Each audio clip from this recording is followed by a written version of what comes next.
Vous savez, les jeunes, il faut qu'on se dise la vérité. Et mes étudiants m'écoutent parce que c'est le même message que je passe au quotidien. La réalité, c'est que les jeunes ont suffisamment d'argent. Il faut voir, regardez bien leur téléphone. Regardez bien leur téléphone. Les montants sont extraordinaires. Regardez combien de biens ils consomment tous les jours. À la fin, ils ne savent même pas ce qu'ils veulent. Parce que si tu ne sais pas où tu vas, tu risques d'atterrir nulle part. Ça, c'est clair dans la vie. À la fin, j'ai rencontré un jeune qui m'a dit, monsieur, je voudrais faire de la porcherie. J'ai dit, mais avec ton habillement, tu n'es pas prêt à faire la porcherie. Ça sent là-bas. Il n'est même pas prêt à savoir que si on fait la porcherie, il faut supporter les odeurs. Donc pour moi, c'est la prédisposition. Tout ne se situe pas dans le business plan. C'est bien vrai, c'est très important. Il faut avoir de l'argent, oui, c'est important. Mais est-ce qu'on est prêt à se lancer dans cette aventure? Il faut s'armer. Et pour s'armer, c'est une attitude. C'est un comportement, c'est une série de... vous avez déjà eu des histoires pareilles où vous prêtez 2000 francs à un camarade de classe, il vous dit, je vous remets l'argent jeudi, mais quand vendredi vous allez le voir, il ne dit rien, vous regardez, il ne dit rien, mardi, il ne dit rien, et dès que vous demandez, il vous dit, est-ce que c'est pour 2000 que tu veux me faire? Donc, les gens ne sont pas... Vous savez, c'est la manière avec laquelle vous vous comportez, parce que notre passé parle à notre place. Quand on est cohérent, souvenez-vous, je vous ai dit là en off, qu'est-ce qui se passe dans les lycées? Comment peut-on expliquer que des jeunes Camerounais font la tontine alors qu'ils ne sont pas... On dit dans le lycée, non, il y a la tontine le week-end. Comment un élève peut faire de la tontine? Ça veut dire qu'il n'a pas un revenu stable, mais il veut déjà garder. Faire l'économie, c'est 10% de ses revenus. Ça veut dire que si on n'a pas un revenu, on ne peut pas compter sur le dépannage pour aller faire un certain nombre de choses. Ça peut être discuté, mais je voudrais dire que dans la création d'entreprise, la prédisposition de créer l'entreprise est très importante. Il faut bien se former.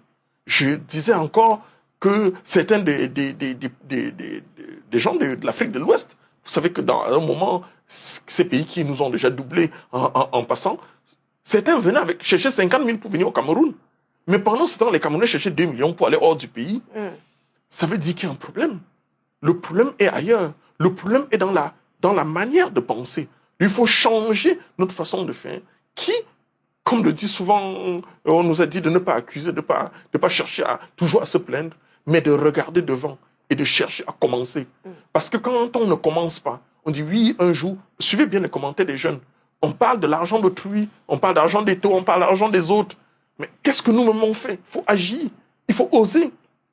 C'est l'audace. Pour moi, toujours tout demande, on veut voir les feuilles. On ne voit pas comment est-ce qu'on a dû galérer, même dans votre parcours en tant que journaliste. Quels sont ceux qui ne vous ont pas vu lutter? Donc dans la vie, il faut toujours se dire, je vais poser un pas, gagner mon pas et faire un autre pas. C'est pour cela que dans les escaliers, vous voyez, il y a des escaliers et une marche de repos. Donc on va étape par étape. Ne brûlons pas les étapes. Et c'est quand on ne brûle pas les étapes qu'on peut arriver très loin. Quelles que soient les difficultés sur le chemin. En réalité, il n'y a pas de difficultés qui existent. Ce sont plutôt des opportunités. Moi, je ne vois pas les difficultés dans ma vie. Mais si vous me dépassez, qu'est-ce que je fais? Mais je vous contourne. Je ne suis pas obligé de vous bousculer. Tous les combats ne sont pas à mener. Dans la vie, il faut... Je ne sais pas. Peut-être je suis un peu... J'aime tellement ce que je fais que je ne vois pas les difficultés. Je sais qu'il y a des difficultés. Je sais que on va dire le Cameroun va mal. On va dire tout ce qu'on veut dire. Mais à la fin, il faut commencer quelque chose. Peut-être même c'est dans les crises qu'on crée des choses extraordinaires. Le Cameroun aujourd'hui... Lourd, ma personne. Lourd, très lourd. Je ne sais pas si tu vois de qui il s'agit dans cette vidéo. Mais c'est un monsieur que je ne présente plus. C'est Thierry Niamen, le PDG de NT Food Tanti, une entreprise camerounaise qui fait dans l'agroalimentaire, voilà. Et je tiens à préciser que lorsque nous étions au Cameroun pour le week-end de l'écrivain, nous sommes allés faire un tour dans son entreprise et on a même eu la chance d'arriver dans son domicile familial. Bref, c'était juste énorme. Donc, comme d'habitude, aujourd'hui, je vais partager avec toi 3 leçons que j'ai pu tirer de ce bref passage-là afin qu'on puisse grandir ensemble. Et si jamais il y a un autre mentor dont tu souhaites qu'on partage le contenu dans les vidéos à venir, dis-le nous en commentaire. C'est parti. Alors, la première leçon que moi je tire de ce bref passage, c'est que l'argent n'a jamais été un problème. Je répète, si tu veux te lancer en business, il y a beaucoup de gens qui commencent d'abord par se poser la question de savoir, ok, je veux me lancer en business, mais il me manque le financement. j'ai envie de dire, si tu attends d'avoir le financement pour te lancer, il y a de fortes chances que tu ne te lances jamais. D'où doit venir le financement? J'ai fait une vidéo il y a un peu plus de 3 ans. J'expliquais que tu peux avoir pour vision de construire un aéroport, de lancer, ou bien de construire un hôpital. Tu peux avoir cette vision-là. Sauf qu'aujourd'hui, tu n'as pas les moyens qui te permettent de construire un hôpital. Ce que tu peux faire, c'est déjà de trouver, même si c'est commencer à vendre du charbon, commence à vendre du charbon. Et là, l'argent que le charbon va générer, tu pourras l'utiliser pour investir dans un business beaucoup plus lucratif. Ça peut être la société de location de véhicules. Et après, l'argent que générera la société de location de véhicules, tu pourras le prendre pour injecter peut-être dans l'immobilier. Et de fil en aiguille, tu pourras trouver le capital, tu pourras créer ton réseau relationnel, tu pourras même aussi trouver les techniques nécessaires pour maintenant pouvoir avoir suffisamment de fonds pour créer ou construire un hôpital. Il n'y a pas de succès spontané. Tout passe par le processus. Et MJ DeMarco, dans son livre qui s'intitule L'autoroute du millionnaire, a dit ceci: les millionnaires se forgent dans le processus.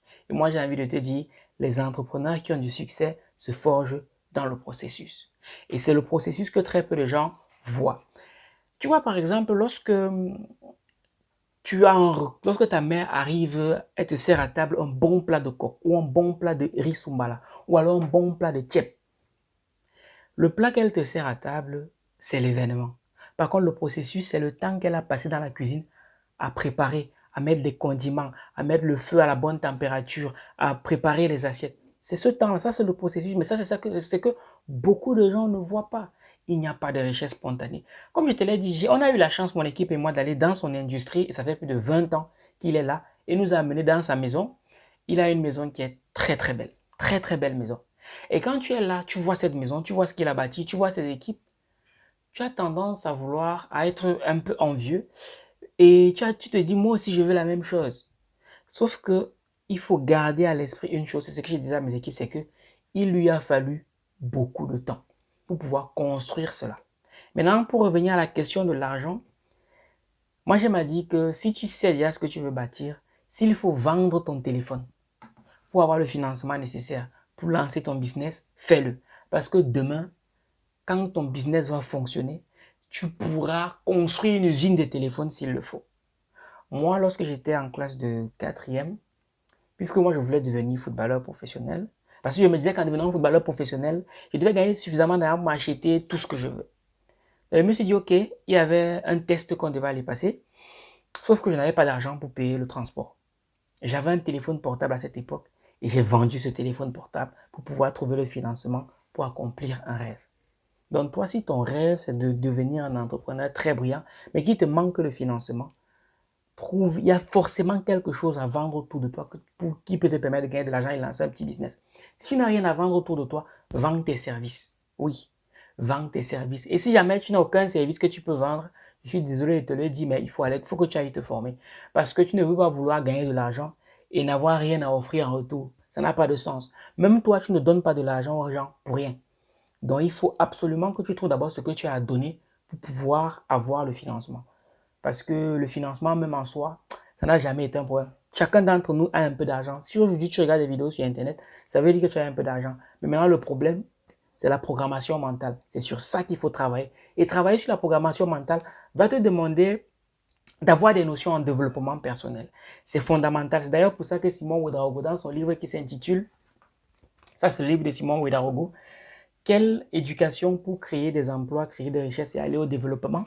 Il dit clairement que le moteur de l'entrepreneuriat, c'est le développement personnel. Parce que le succès, ce n'est pas quelque chose qu'on poursuit, mais c'est quelque chose qu'on attire en devenant une meilleure personne. Donc, lorsque tu vas réussir à faire une reprogrammation mentale grâce au développement personnel, crois-moi sur parole, tu vas te rendre compte que il n'y a que des opportunités autour de nous. La deuxième leçon que je tire de la petite élocution de Thierry Niamen, c'est que en business, note bien ceci, en business, ton passé parle pour toi. Je répète, en business, ton passé parle pour toi. Je m'explique.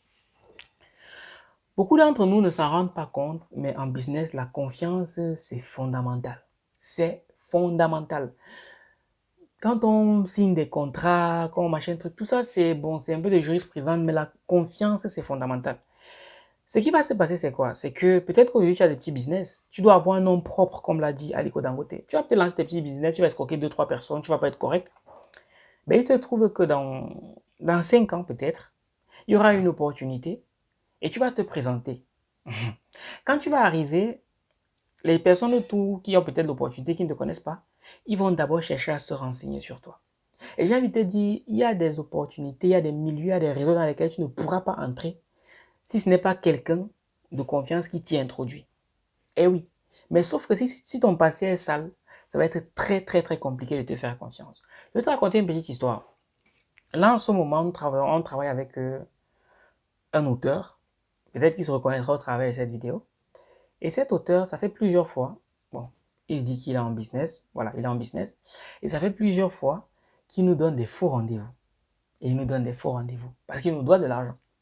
Et ça fait plusieurs fois qu'il nous donne des faux rendez-vous. La logique, c'est quoi? C'est que là, il me donne des faux rendez-vous et il croit qu'il est plus malin. Sauf que non. Ce qui va se passer, c'est quoi? C'est que plus tard, on ne sait jamais. Si quelqu'un d'autre vient me voir et me dit, par exemple, est-ce que tu as quelqu'un à me recommander? Un, je ne le recommanderai jamais. Et deux, s'il me parle de lui, je lui dis qu'il n'est pas correct. Oui, parce qu'il n'a pas été correct avec nous. Donc, tu dois avoir un nom propre dans les affaires. Parce que ta crédibilité, c'est fondamental. Tu ne dois pas rigoler avec ça. C'est fondamental parce que les gens iront toujours chercher dans ton passé qu'est-ce que tu as fait. Et si on se rend compte qu'il y a un quoi, sois-en sûr, pour rattraper le coup, ça va être très très difficile. Chacun d'entre nous a des casseroles. Ça, c'est un fait. Nous tous, on a des casseroles. D'ailleurs, c'est impossible de faire du business et de ne pas avoir de casseroles. Mais tu dois veiller à soigner tes rapports avec les gens. La troisième note, je vais dire la troisième leçon que je tire de cette petite intervention de Thierry Niamen, c'est que dans la vie, tout se passe étape par étape. Et il y a un penseur qui a dit un jour qu'en entrepreneuriat, il n'y a pas d'ascenseur, il faut prendre l'escalier. Oui. Comme je te l'ai dit en amont, quand on voit tous ces aînés qu'on admire, Jean-Paul Fokam-Kamonier, Claudel Nobissi, Thierry Niamen, Mami Nyanga, en fait, la génération micro, on veut avoir tout ce qu'ils ont comme aujourd'hui. Aujourd'hui, ils ont mis des années à les bâtir, des dizaines d'années à les bâtir. Et nous, on va avoir les mêmes résultats que eux tout de suite maintenant. Non, ce n'est pas possible. Il y a un processus.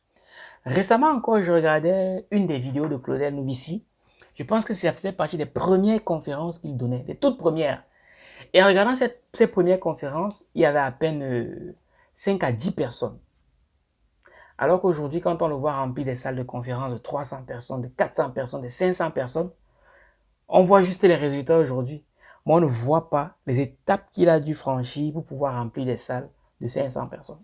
Et lorsque j'étais au Burkina Faso, je discutais aussi avec le coach Simon Ouedraogo qui a ce jour rempli des salles de plus de 1500 personnes avec un ticket d'entrée à 70 000 francs. En Afrique, c'est pas donné. Je lui posais cette question que mes coachs, nous en ce moment, c'est un peu compliqué de remplir les salles de 100 personnes. Est-ce que pour vous aussi ça a été le cas par le passé? Il m'a dit, bien sûr Valère, il n'y a pas de succès spontané. Tout est dans le processus. Il m'expliquait que quand il s'est lancé, bon, au départ, il formait une personne. D'ailleurs, il disait que la première formation qu'il a donnée, il y avait une personne. Après, il l'a renvoyé chez lui. 2 personnes, 3 personnes, 4 personnes, 5 personnes, 10 personnes. Sauf que quand tu fais ça, puisque c'est dans l'ombre, personne ne le voit. On voit juste quand tu es dans la lumière et on commence à dire je vais faire comme cela et on oublie le processus. Donc, je t'en parle pour que tu puisses, je ne sais pas à quel niveau tu es dans ton business en ce moment, mais j'ai envie que tu réalises que tout c'est par étapes. Tu cherches un certain type de résultat, mais sache qu'il y a un processus par lequel tu dois passer pour avoir ces résultats-là. Tu vas passer par un client, 2 clients, 3 clients, 5 clients, 10 clients, et tout ça obéit à la loi du temps. Il va falloir que tu poses un certain nombre d'actions pendant un certain temps pour avoir un certain type de résultat. Donc, travaille, sois patient et reste correct. Les résultats finiront par arriver. Cela étant dit, je ne saurais terminer cette vidéo sans te proposer, te suggérer 2 livres parce que comme moi je te l'ai dit, moi ce qui a transformé ma vie, ce sont des livres. Donc, les meilleures propositions, suggestions que je peux te faire au terme d'une vidéo comme celle-là, c'est de te proposer 2 livres que tu dois absolument lire si jamais tu veux te lancer dans les affaires et si jamais tu veux réussir en business. Le premier livre, en plus de celui de Simon Ouedraogo, développement personnel, qui est fondamental, disponible sur argentlivre.com.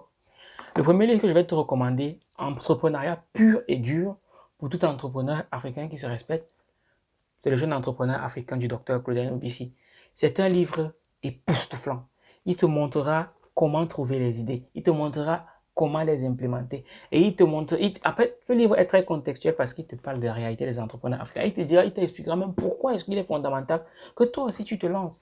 Parce que c'est bien de se dire qu'on va se lancer en business, mais il est sûr que si ton pourquoi n'est pas suffisamment fort, ça va être compliqué pour toi de tenir sur la durée parce qu'en général, les résultats traînent à venir. Ça fait partie du processus. Donc, ce livre te donnera la ligne à suivre. Disponible sur argentlivre.com ou en contactant un numéro juste en dessous de cet écran. Et le deuxième livre que je vais te recommander, c'est un livre qui n'est pas très connu.